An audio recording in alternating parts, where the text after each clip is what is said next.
first time I met him, I was like super overwhelmed. He's such a smart and intelligent man. I've just come here to learn things. Do things like swimming, jumping, climbing. So what is the whole purpose of going fast? As I get faster and faster, I become absolutely cool. But Sadhguru, I really want to know, what do you do to unwind? I don't wind up, first of all. There are millions of people following us. You think there's some sort of responsibility towards us on… Just stay loyal to one thing, that your wonderfulness is not compromised for any damn thing.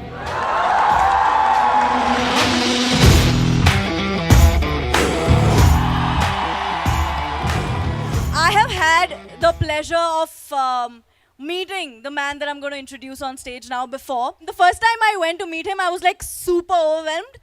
I was like, oh my, because he's Sadhguru, right?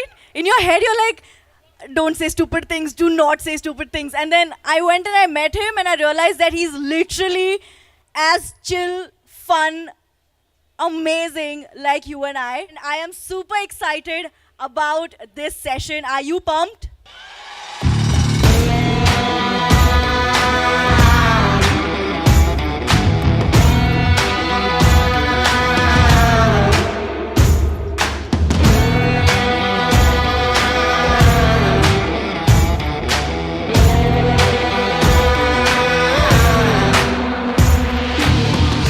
Awesome. So on this discussion, I have, it's not just me.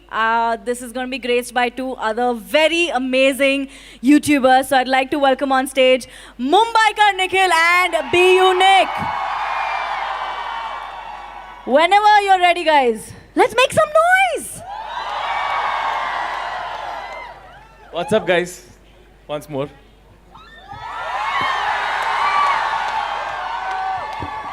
What's up, machas? So, fun story time. Nikunj forgot to pack an outfit for today. As always. And we told him that we are dressing up, so you should dress up. So he's the only one dressed up now. I thought it was fun in my head, sorry about that. I'm with him. You would, no, but Yes, you yes. look very, yeah. That was the joke, dude. That was the plan. Fine, whatever, I'll let that pass. Anyway, so this is happening. This is a great platform for people like us to talk to Sadhguru. I have had this pleasure before, and I remember the 1 hour that I spent talking to you was the calmest hour I've had in the longest time. And I just didn't know that you could feel like that, you know, when you're talking to somebody. So to begin with, obviously, we have questions. All of us, we are a generation of questions. We always have them. We're always asking. No, we asked questions before you. Oh, great. So then we're taking that forward. Yeah. That's perfect. I have 3 questions primarily. So the first one is, I'm going to jump right into it. You know, when you're in this age, when you're in college, when you're just out of school, you're in college, you're under 25, every little thing that goes wrong in life feels like the end of the world. For example, a heartbreak. Breakups are bad, right guys? Breakups are tough. Failing in exams, fighting with your… Why is that funny? It's bad. Fighting with your family, getting in a fight with your teachers, friends. And at that moment in time, it just feels like the worst thing to happen to us. And then eventually, in a few years, you get to a place where you look back and you're like, yaar, pata nahi why I was stressing over this so much. But in the time that you spent stressing over these things that went bad, you end up sort of like doing more damage. Do you get me? Do you know what I'm saying? Yeah. So what is your advice to all of us young people about this? You know, when every little thing that goes wrong in life at this age feels like the worst thing to happen to us. Namaskaram and good afternoon to all of you. Well, it's not just under 25 people doing this nonsense. Even the 60-year-olds are still doing the same nonsense. So, he was just asking me, Nikunj was asking me, or somebody else was asking me just now, why I decided to do this youth and truth and under 25, all this. Well, it's a constant thing for me wherever I go in the world. 50, 60-year-olds come up to me and say, after going through something with me, they say, Sadhguru, where were you when I was 20, 25? You came when I'm 60, what is the use now? So I heard this for a long time. Then I decided, okay, let me step out and meet all those people who are below 25 years of age, because youth is a certain level of energy. But the problem with youth is, by the time they figure out, by the time they bring some clarity to themselves, this energy is not a permanent thing. It will go down slowly. Well, I'm an exception but you will see most people slowly sink. But before the energies go down, if you had clarity, this would fire you in the right way. So it's like you're in a room, you can't figure out which is the door. If you had lot of energy, you would break your head. So I thought this should happen to people as early as possible, so that's why. But what advice would you give them? What should be the thought, what can be the first thought when we feel like everything's going wrong? Well, we need to understand this. We are born here with nothing and we'll die with nothing. In between, whatever the hell is happening, you're on the profit side. No matter what is happening, you're still gaining, you can't lose. And anyway, life is not like your school or college. No matter which way you live, everybody shall pass, so what's the problem? You didn't get it? What? Sorry, I missed that. I missed that. Yeah, I was like, what? I said, everybody shall pass, they didn't get it, I said. Sir, ऊपर जाएंगे. Nobody is detained, I'm saying, because you lived not the right way. Somebody gets detained, no such thing, everybody shall pass. So, just the most important thing is you live, to live and to live totally. Living totally does not mean party 7 days of the week. Living totally means every dimension that is there for a human being to explore must happen. It's very important. I have a question for you. Does one get less creative as they age? And if yes, why? Not me. Most of the people.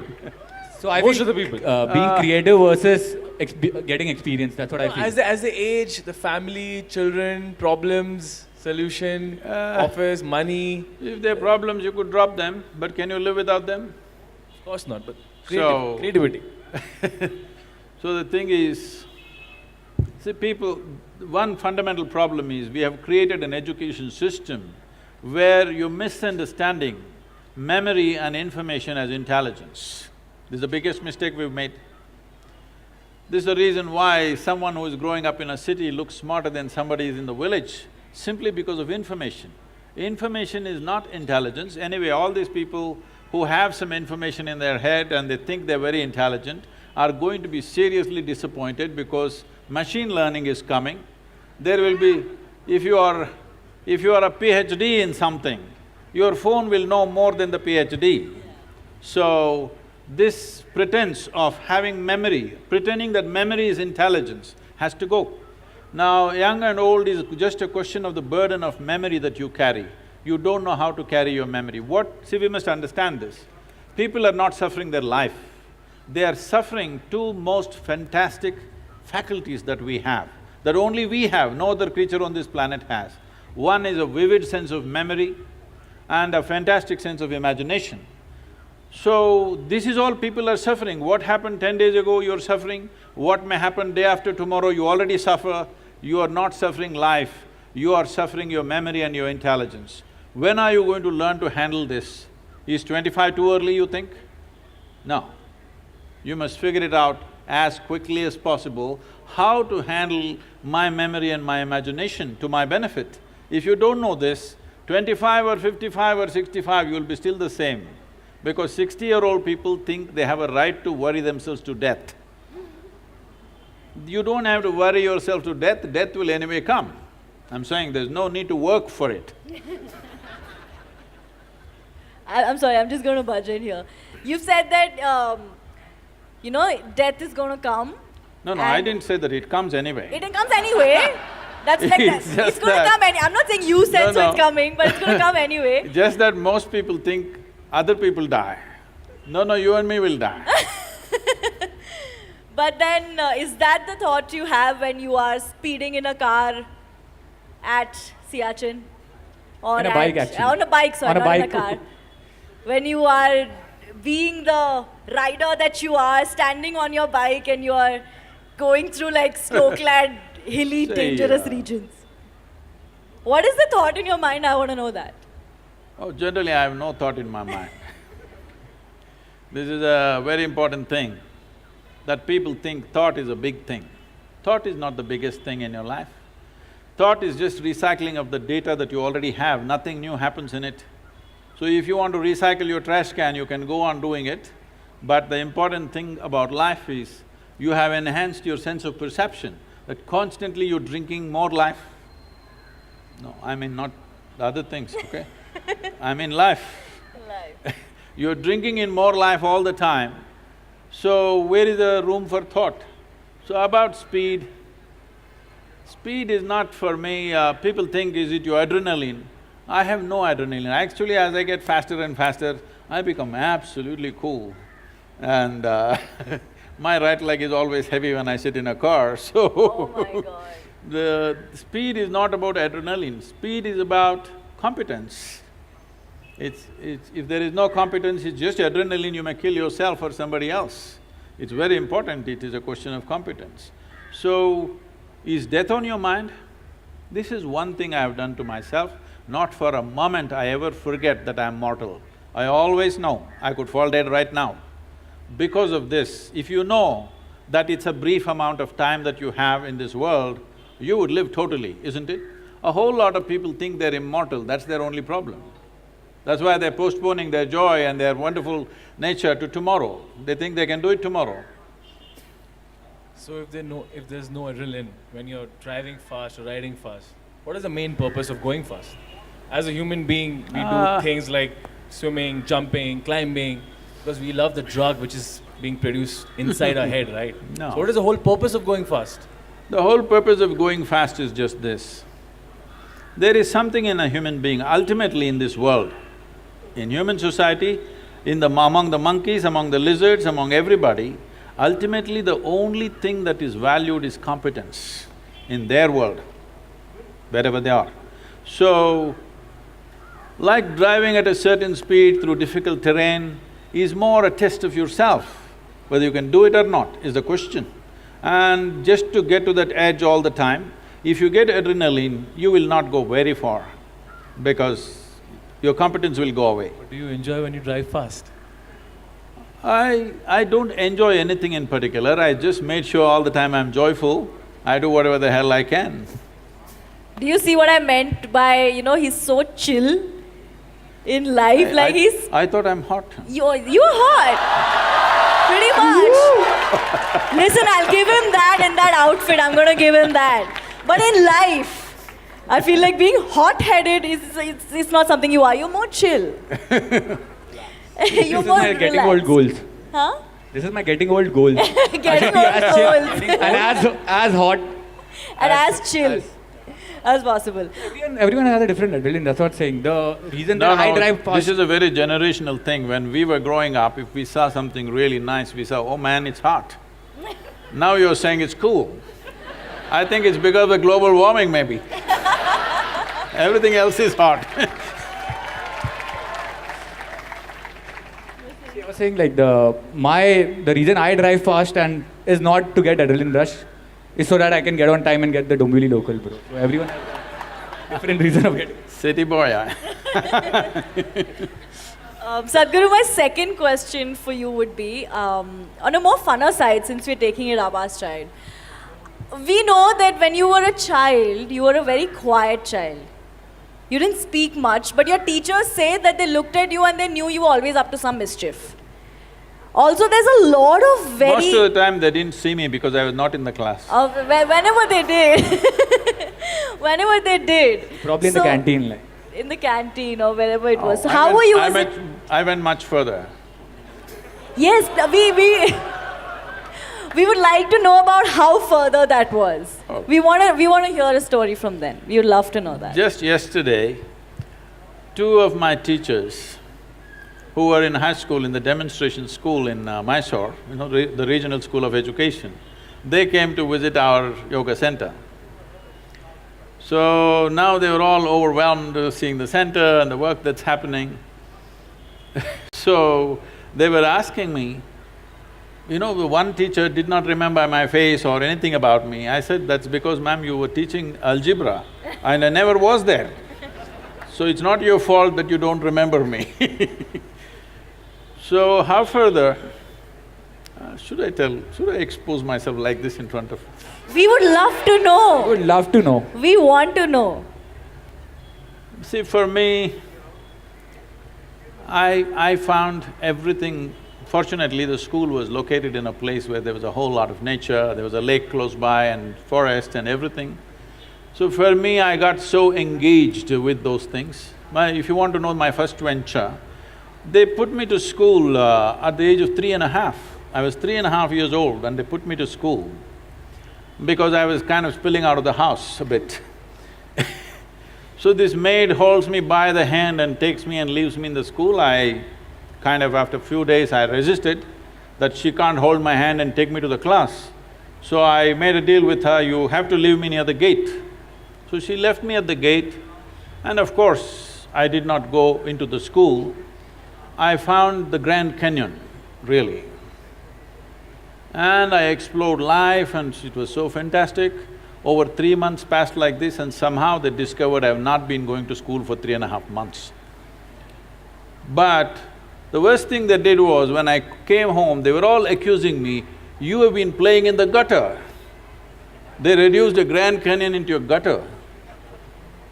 So in my experience, it was like a Grand Canyon. I collected a whole lot of species. Maybe, I don't know, I was working for a biology PhD or something, but they made all that into trash and said, you're playing in the gutter. I thought I was the youngest guy to bunk, like I bunked school in 6th standard, but then no comparison. 3.5 years old, no one can beat that. Also, speaking of schooling and parents and careers, right now, we're in an age where there's so many different offbeat careers coming up. As YouTubers, we get this question all the time. How did you talk to your parents about it? How do we convince our parents about this really new career that we have? I want to ask you, if you had to convince your parents and tell them that this is what you… how did that discussion go? Did that happen where you had to sit them down and tell them that this is what I'm going to do for the rest of my life? I want to do YouTube now, like did that happen with you too? What? He's doing YouTube right now, like he's into YouTube, that's why. Well, not everybody can be convinced about everything, okay? Some things are just done. So, just to give you an example, when I passed my 12th standard, at that time it was called PUC. After that, I decided I will educate myself. I don't want to go to college. This is a family where everybody is educated, not going to college is like sacrilege. At least today, there is a little more flexibility. Those days, it's like if you don't go to college, you're finished. Because now probably if you don't go to college, you may lose your lifestyle, but you won't lose your life. That was a generation, if you don't go to college, you lost your life, you're on the street, that's about it. So they were terrified of this. My father being a physician, he was just freaked about it. He is a very studious man, all his life, first, second, third in everything that he has done. So he couldn't believe this, that I want to educate myself. So I did one thing. And because of this, suddenly everybody thought I'm become some kind of an enemy. And they were not even talking to me properly. I did one thing. I was just to tell you, I was such a big eater. I would eat 10 times, more, at least 10 times of what I eat today. But I never was putting on weight or anything because my level of physical activity was such. I could just run up a coconut tree, I was made like that. So I was every day cycling about 50, 60 kilometers, swimming in the Kaveri and going back like this, so eating this. I decided to go to the Mysore University library. Every day when they open at 9, I went, 8 in the evening they close. That entire time, I sat there, read all kinds of stuff. From Homer to popular mechanics, to National Geographic, to literature, to geography, this, that, whatever. Whatever came my way, every day for 1 year, I read like this, just all kinds of things. But the most important thing for me was, though I was such a huge eater at that time, this 1 year I went without a meal. Morning I ate as much as I could, breakfast at home, and I went there and sat there the entire day without a meal, which was a huge achievement for me, because without food I could stay. This kind of expanded my way of looking at life, but family drama started, my mother started crying when the next academic year comes, go to college, go to college, go to college. Then I said, if I must go to college, I'll go for literature. My father said, what will you do reading poetry? You must become a doctor. He has seat ready for me in the medical college, everything. I said, no. Then they said, okay, at least do engineering. Then I said, see, Please do engineering. if I say I don't want to be a doctor, if you told me become a veterinary doctor, Ayurvedic doctor, at least a witch doctor, I would look at it. If I say no doctor, you say engineer, I'm not going to listen to this. Your problem is society, your problem is not me. So I just went for literature, and these 3 years, I went there in the beginning and they all had ready-made notes, the teachers, they would read. And everybody writing down. Those days fountain pens, kara kara kara kara, it makes noise, it just irritated me. I said, I don't want to listen to this kara kara noise. I gave them a suggestion, if you give that notes wherever you got it, we will photocopy it and give it back to you. We don't have to come, you don't have to come. Then if I'm there, I'll ask 100 questions. So they didn't like it, then I made a deal with all the teachers that they'll give me attendance. That was my only concern. So once a month I went to college just to check if they're keeping their part of the deal. My life is so similar, yeah. So I explored the geography of Mysore district in such a way, every village track, every hill that is there, every little bird nest, whatever is there, everything I paid attention, just wandering aimlessly. But today, like when I went for the Rally for Rivers board where all the top experts are there, some questions came up when I just telling them casually, they said, Sadhguru, how do you know all this? I said, what was aimless wandering?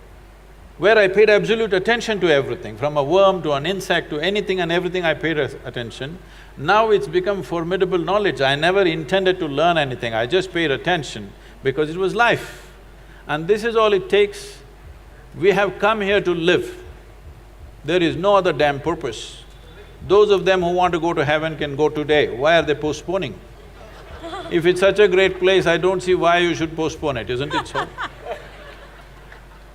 This is very important for the youth.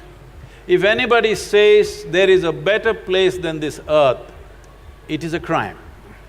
It's because of that we have destroyed so many things here.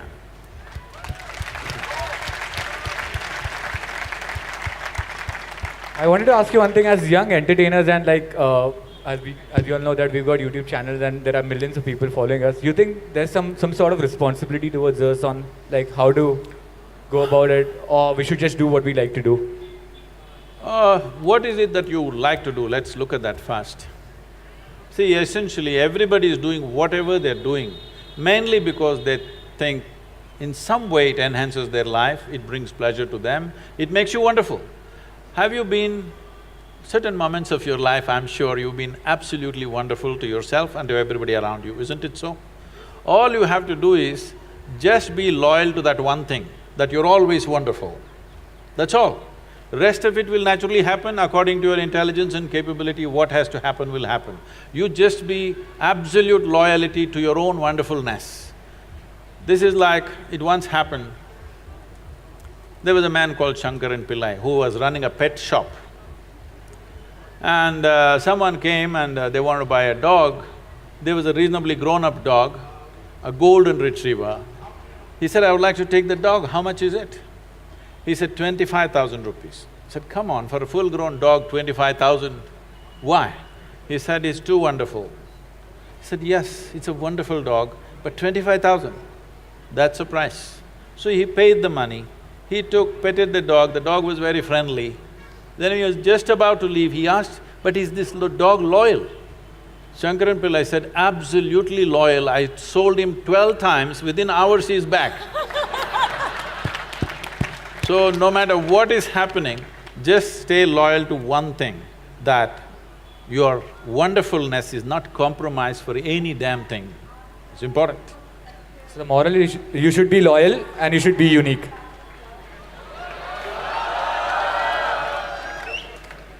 Seamless branding, like. Quite a shameless plug there. We're going to let that go.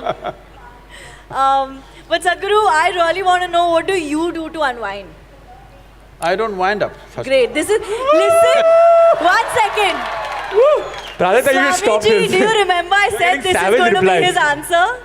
I was backstage and I'm like, I really want to know what he does to chill and what he does to unwind. And I'm pretty sure he's going to say, I don't wind. But no, for real though, other than we know that there's a fun side to you, your sense of humor is great, you have all these cool cars and bikes and all of that. No, nothing. So it's just there. Somebody, because when they want their car or motorcycle to be really driven, they bring it to me. So I give it the works. But is it We are true? meeting backstage, right? Huh? We are meeting backstage, right? But is it true that if anything goes wrong with your bike or car, you'll not let anyone touch it and you will make sure it's okay by yourself? That was a long time ago. Now I don't have that kind of time.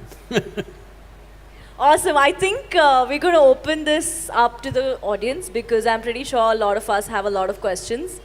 So we'll go one by one. Do we have a mic in the audience though? Perfect. Okay, hello Sadhguru. I wanted to know what is the one major difference you see between the youth of your time, like when you were young, you're still young but literal senses, and the youth of this generation, like what's one major difference, and what's that one quality you would want of that youth to be imbibed in this generation? If you ask me what's the major difference, what I saw… This is the difference. what I saw going around meeting a lot of youth of today is, during our time, we were always thinking about what we can do for this nation, what we can do for this world, how to cause a revolution about something. Always the debates and discussions were around that. But today, most youth are only talking about their own personal aspirations, which was quite…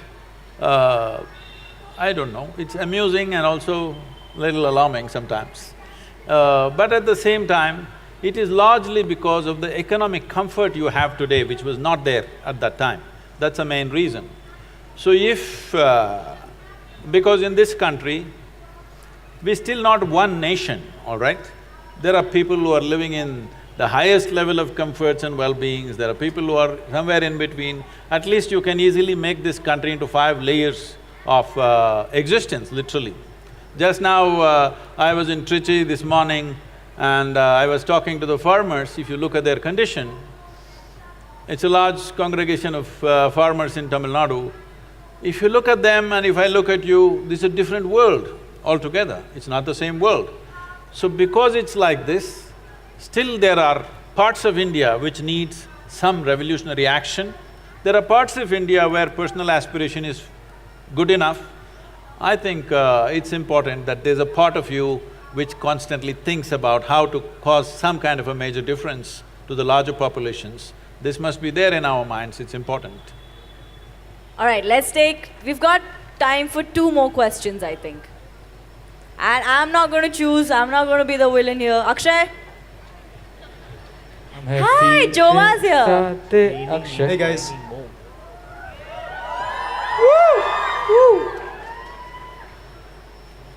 Hi Sadhguru. So I have to say, I really appreciate how much of a healthy mind it seems that you have. The way that you process information, the way that you experience the world, the way that you seem to be present at all times. even the way that you're putting that much of attention in me. Really appreciate that presence. I talk a lot about mental health with the youth. It is a word that more and more I become uncomfortable saying, because when you say mental health, you're already separating the other holistic health to one that focuses only on the mind, right? And when I talk about mental health, for me is body health, is spiritual health, and it's not only the mind, right? I wear a shirt that says breathe, because for me it's also connected to the body. My question for you is, can you talk a little bit about the connection between the mental health and the spiritual health? Because I see so many similarities in the way that you're experiencing the world, which seems in a very spiritual way, but I also don't even want to call it spiritual because it would be creating a division of how to experience the world. So, can you share some? better avoid that word because it's the most corrupted word on the planet right now. So, let me put it this way. In the yogic sciences, there is no separation between what is body and what is mind. We talk about the body like this: physical body, mental body, emotional body, energy body, etheric body, and there is what is called as Anandamaya Kosha. So the 5 bodies is what we're talking about, we're not talking about a mind. Because what is it that you call as a mind? If there is a certain volume of memory and a certain amount of intelligence attached to it, that's what you call as a mind, isn't it so? Yes, it is. Is it so? Hello? Why are you not in talking terms with me? So, if you look at this, every cell in your body has much more memory and much more intelligence than your entire brain has. For example, memory. You definitely don't remember how your great-great-great-grandfather 10 generations ago looked like, but his nose is sitting on your face right now. Your body remembers even 1,000,000 years ago how your forefathers' skin tone was, not forgotten a thing. This kind of memory processing is not possible in your brain, for sure.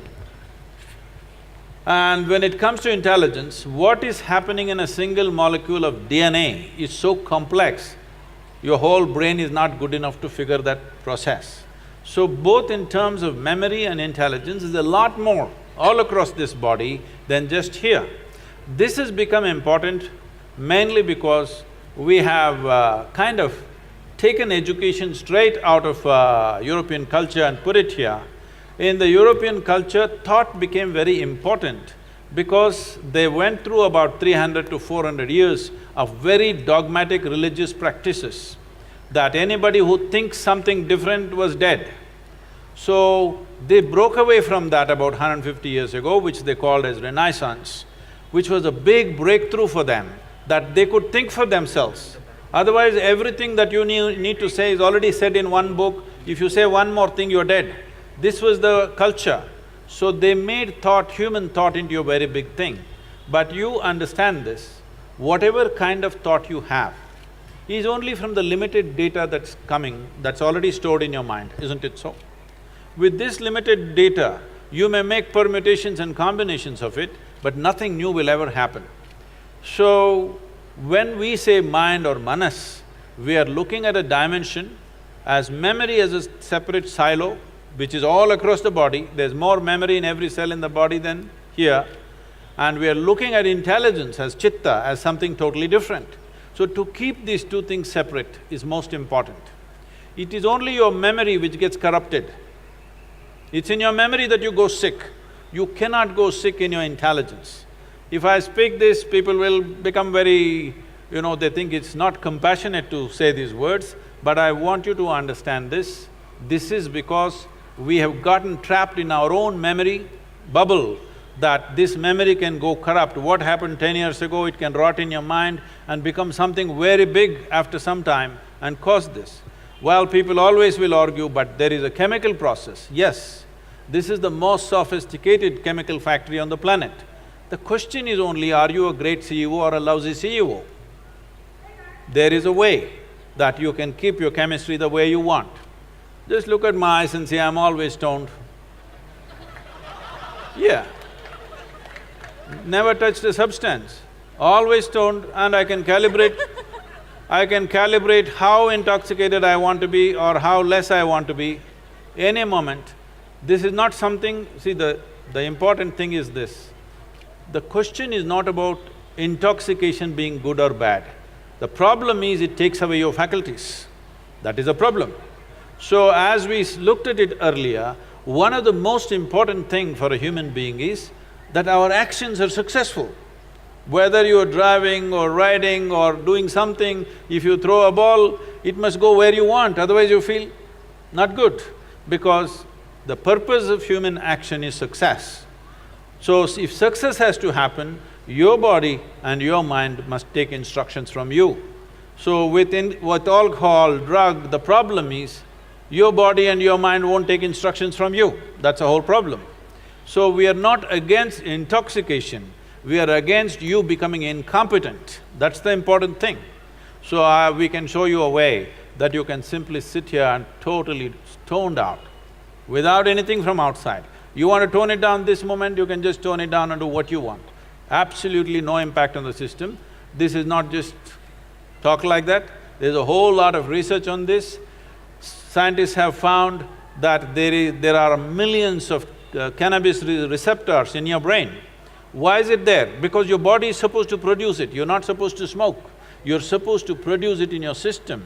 And the Israeli scientists who researched this extensively called that dimension of chemistry in us as Ananda mind. Because he did not find any appropriate word, he searched the Indian scriptures and found the word Ananda and called it Ananda mind, that if you want, you can just be blissed out right now.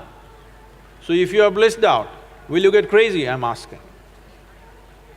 Well, others think crazy, other people may think you're crazy because you're always blissed out, that's their problem, they're the ones who are crazy. Because they've lost their bliss, even the little joy that they had as children, that also they've lost. They're carrying such a grave face as if they're practicing their last posture in their life. Yes, I'm telling you, you don't have to practice, it'll naturally come. When you die, you get the posture. You don't have to practice out all the time on the street So, mental health, looking at it separately is not the best way to do it. You must look at the physical, chemical balance within the system. If this one thing you manage, being physically well, mentally well is a natural consequence. The problem with the whole kind of education we have is, we want the consequence without the process. You don't bother about the consequence, you handle the process right, the consequence will happen. Now you want… mangoes are coming already there in Bangalore? Not yet, not yet. Not yet. Mango is sweet, everybody likes to eat it, but nobody is interested in the tree. If you nurture the tree, mangoes will fall on your head, you don't have to dream about mangoes, anyway it'll come. Instead of nurturing the tree, people dream about mangoes. This is called as being goal-oriented. In yoga we say, if you're goal-oriented, you have one eye on the goal. You have one eye on the goal and only one eye to find your way, you have become incompetent. It's very important that today, this moment, whatever the hell you're doing, to do it as well as you can is more important than what will happen in the end, what will happen in the end. There's no such thing. Somebody, one of the celebrities in the country coming and asked me, Sadhguru, can you tell us how we can beat Pakistan in the cricket match? I said, beating Pakistan is Indian Army's job, you bloody hit the ball, huh? How's the Josh? All right, we've got one more question right there, Akshay. Okay, by the way, guys, little piece of good news, it's not last 3 questions, we've got a lot of time on us, so it's cool, it's chill. I just want to sorry, just before taking the question, I just wanted to ask, so if you're not goal-oriented, I feel that you push your goal too. So, what do you have to say about this? It's not just the process. No. See, well, to set a direction, we have a goal, all right? Whether you want to go this way or this way, you created a goal.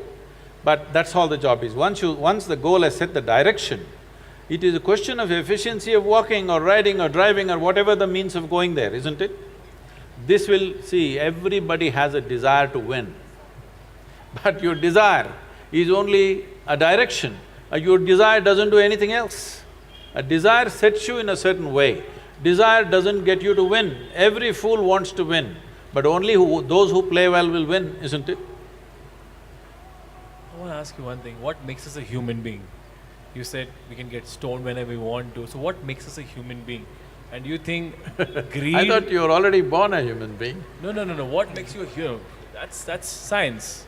What makes you a human being? You know, not the organs. Talking about what is the whole purpose.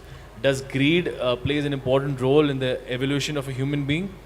And if we see the life so easily, like, you know, if you want to get stoned, so easy. Oh, No, I'm not talking about getting stoned as becoming… No, this is important.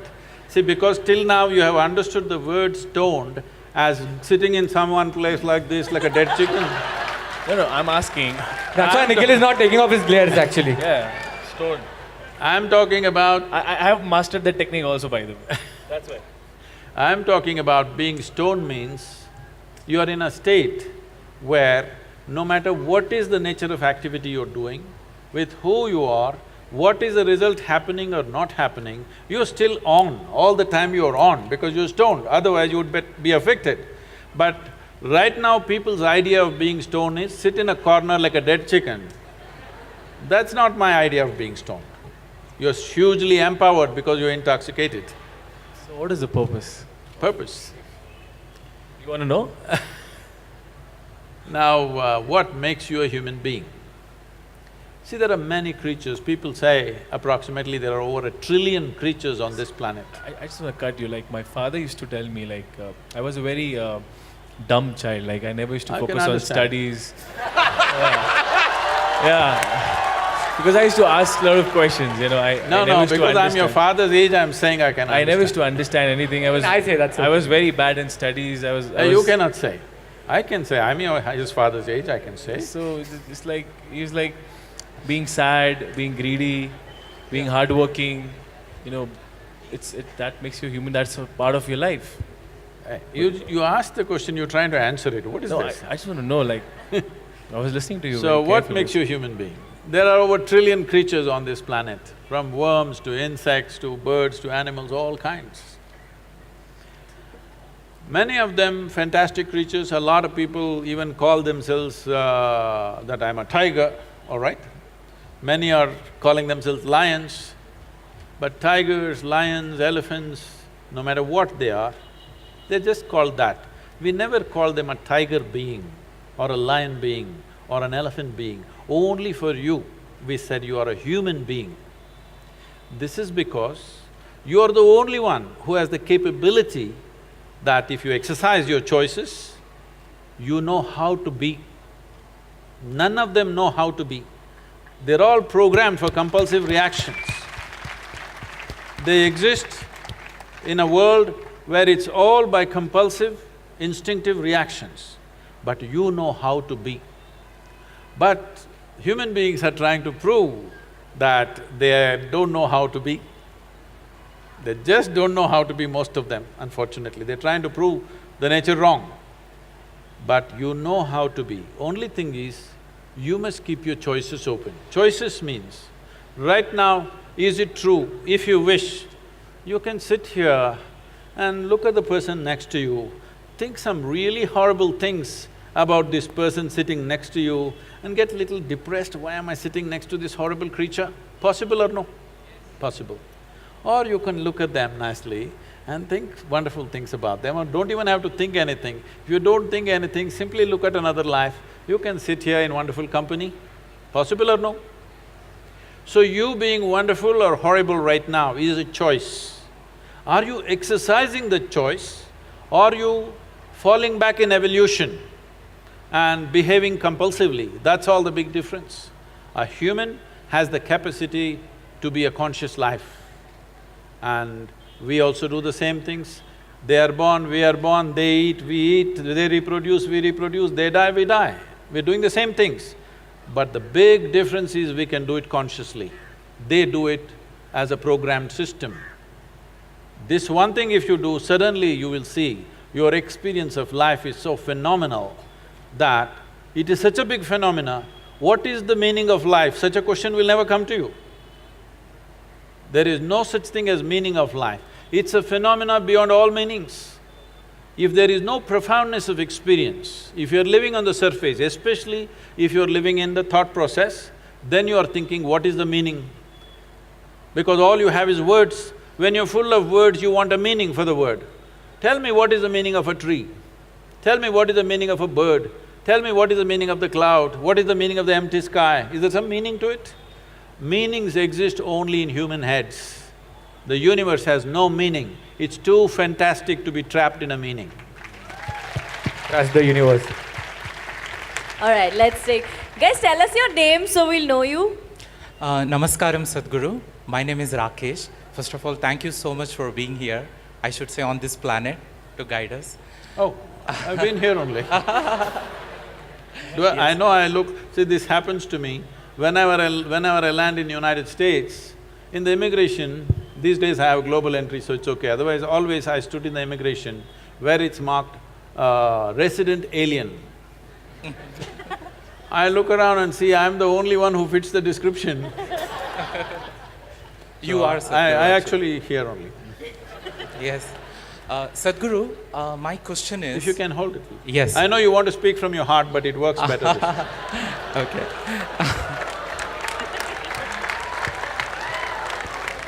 I'm quitting comedy now, right? Okay.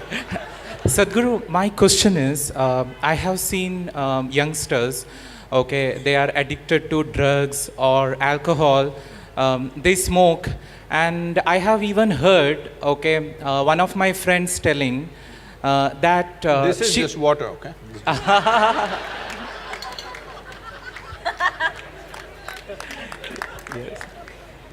I have even heard one of my friends telling, if I recollect correctly, that even Lord Shiva used to consume, okay, substance. And they take it as an excuse and they imitate it, saying that even Shiva used to do it, okay, why should not we imitate it?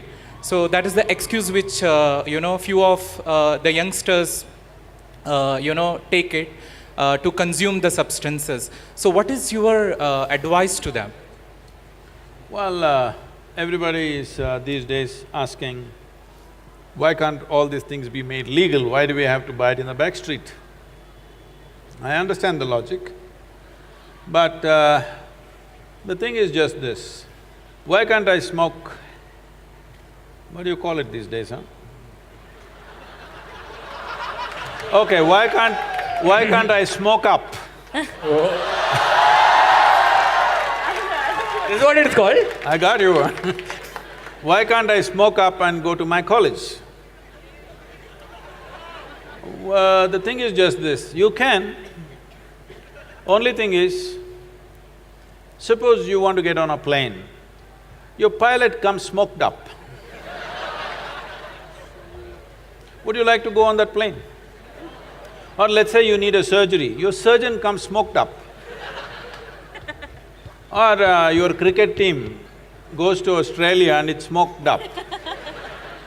You like it? No. They will become a test. So, this is all the question is. The question is just this, do you want to live or do you want to avoid life?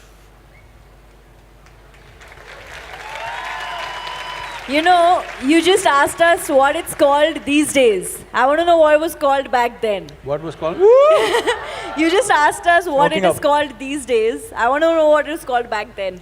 They used to say doped up. Doped up. I think we should get that back, right? It's way cooler than smoking up. Listen, I don't know what you're talking about. All right, let's go to the next question, please. Akshay, you choose. If someone has to be murdered, it's you. Passing that parcel, we should say stop or what? Hi. Hello. Yeah. So, first of all, it's an honor to be talking to you. Okay. I have a question. What do you think is more important to a youth? Being right and staying with their point, or staying with their point, knowing that they're wrong, but admitting that they're wrong, they would be doubting their own self?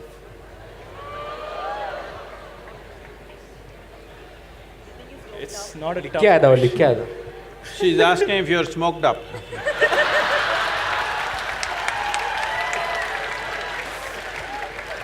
No, I'm not. This is how I am without being smoked up. Oh. You can only imagine. So, see, it's best, the sooner you get this in your life, it's best, because if you look at life without a keyhole vision of what I want kind of life, if you look at it little larger life, there is no right thing to do in the world. There's no really something called as really right and really wrong. It is just that people are taking positions and saying, I am right, you are wrong. If you go in terms of, in any situation with people, if you talk about who is right and who is wrong, of course I am right and you're wrong. This is the basis of all arguments and fights and everything else, conflict, isn't it? So instead of looking at what is right and wrong, why don't we see what is appropriate to the situations in which we exist? What is the most appropriate thing that I can do right now? What would be best for me and everything around me? That's what I do. This may not be the right thing. If you want to take examples like this, in Tamil Nadu, traditionally, they have this, a real man. A real man means, is called Ayira Ane Konnavanu. That means one who has slain 1,000 elephants, he is the real man. Well, Veerappan got half the way, but we shot him dead as a criminal. So I'm saying, those were times when elephants were just in such numbers. If people had to live to protect them, a man would go not with a Magnum 400, but with a sword or a spear and kill the elephant. That guy was a big hero because he killed the elephant. But today, if you kill the elephant, you know where you're going. So, the question is not about what is right and wrong. The question is, what we are doing, is it appropriate to the situations and the times in which we exist? Above all, see, people are always talking about integrity as good versus bad, right versus wrong, morals, ethics, values. I'm on camera, I'm telling you, I have no morality. For me, my integrity comes from my humanity, not from my morality. Because morally correct people are doing the most horrible things on the planet. People who think they're morally correct, they do the most horrible things on the planet, to each other, human beings, and to larger groups, all kinds of things. If you don't let your humanity sleep, well, when you say humanity, the important thing is this, because you asked what makes you a human being. In your brain, there is something called as a reptilian brain, which is approximately the size of your fist. What is the rest of it? That is the cerebral cortex. So the fundamental difference is this, the reptilian brain always wants to set up boundaries. You… in Bangalore city, are the dogs peeing all over the place? Are they? Hello? I'm just asking, is life still working? So he's peeing all over the place not because he has a urinary problem or something. He is building a pea kingdom. He's setting his boundary all the time. This is his nature. He cannot think beyond that. He has to set his territory, he has to set his kingdom. The most fantastic thing about the human being is, we can use another dimension of intelligence which has happened only to us on this planet, that we can think beyond our boundaries, we can live without boundaries within ourselves. Well, we've still not built a world where we can erase the national boundaries and other boundaries and live. But at least in our minds we can erase our boundaries. If you do this one thing, if you have erased the boundaries in your mind of who is mine, who is not mine, do whatever the hell you want, everything will be right. All right, we'll take one last question, Akshay. If you want, you can ask me. Hello. Hi Sadhguru, my name is Pranoy over here. I am 24 years old and… Oh, you're just 1 year short, after that they'll throw you out of here, huh? Yeah, I guess. So I didn't have a specific question when I picked up this mic. This is something more personal and If you can hold it right, it's not very clear. Yeah, so this is not a very specific question or generic for that matter. I hope that this question will answer a lot of others. Hey, ask the question, what is this? The question Sorry. is so much The introduction. question is so long. So I just wanted to ask that there are goals that I want to achieve, and I also know that there's certain things I shouldn't do that will hinder my progress. So there, I'm trying to find methods of accountability for myself where I can push myself and get that. As you said that we all are trying to win in some ways, but I'm not able to figure out methods of accountability within myself to reach that. If that makes sense. No, it doesn't. I'll answer the question anyway. I want to break it down. I don't know if I have the similar question that I want to reach somewhere and there's few ethics of me which is stopping me to do certain things which will make me reach there faster. So yeah, ethics or morals, you can say. So what do you do about it? Should we concentrate on the goal and reach there faster, or should I hold on to my ethics and morals and let it be a little slow and be there? See, whatever you do in your lives, I'm sure each one of you will go out and do so many different things. But whatever you do, is it very important? It is relevant to the world in which we are living. Hello? Is it very important? It's relevant? Suppose you set a goal today, in next 25 years, this is where I want to be. In those 25 years, the entire situation changed, but you are still going that way because you want to get your goal. Isn't it a disaster? So everybody is thinking, my dream should be fulfilled. Let me tell you what's my blessing to you. How's the Josh? How's the Josh? My blessing to you is, may your dreams not be fulfilled. Let something that you could not dream of in your life happen to you.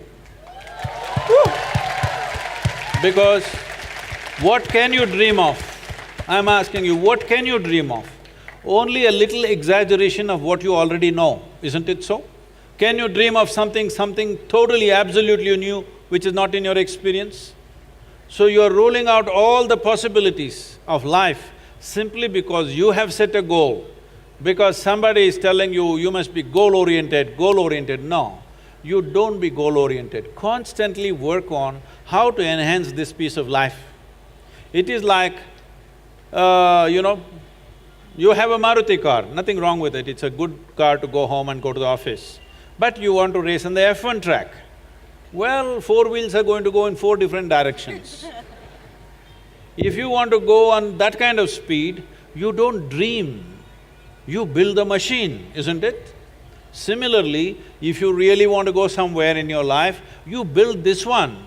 Don't worry about the damn goal. We don't know what opportunities the world will open up tomorrow morning. How do you know? Just make yourself into a fantastic human being. You will see, life opens up in a million different ways. But if you have one silly little dream and you work for it all your life, what is the point of that? So may your dreams not come true. Let something that you could not dream of happen to you. I feel like all three of us relate to this on a very personal level because Nick wanted to be a bartender. Nikhil was I was actually. He became a bartender. Nikhil was working as airline crew. I was working as a radio jockey, and I remember we have this conversation every now and then where we are like, this was the goal we had, and then nobody saw YouTube coming, nobody saw this happening, and then now suddenly we have a life where we can sit and talk to Sadhguru in person. So don't waste your life. How cool is this? This is the new dream. Don't waste your life dreaming. Keep your eyes and every damn thing that you have open and look. There are a million doorways. I think this brings us to the end of this session. Listen, again, I think the calmest hour we have spent. What do you guys think? 2 times in a row, thank you so… Yeah, I know, it's a very weird vibe. Like, I was just like, after our discussion, I remember just standing and thinking, I was like, what just happened? Did I even talk at all? Maybe I was stoned. Hey. Doped up.